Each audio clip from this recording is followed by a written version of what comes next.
Fresh pasta versus dried pasta. When it comes to pasta, there are two main types, fresh and dried.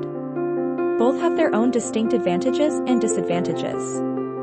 Here's a look at the key differences between these two types of pasta. Fresh pasta is made from unleavened dough that contains eggs, water, and flour. It's usually extruded through a die to create the desired shape. Fresh pasta is cooked in boiling water for just a few minutes before serving. Dried pasta is made from durum wheat flour and water. It's extruded through a die and then dried at a low temperature. Dried pasta can be stored for long periods of time and only needs to be cooked in boiling water for a few minutes before serving.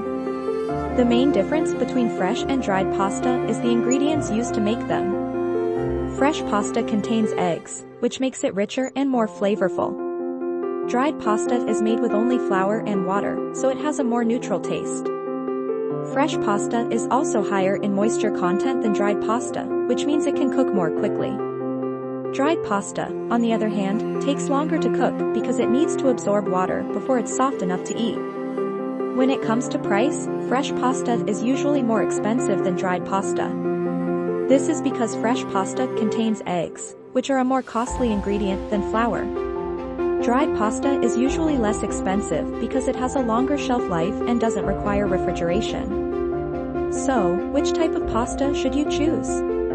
It really depends on your personal preferences. If you're looking for a richer, more flavorful pasta, then fresh pasta is the way to go. If you're looking for a more budget-friendly option, then dried pasta is a good choice. Either way, you can't go wrong with either type of pasta.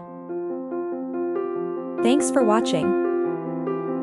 Don't forget to subscribe.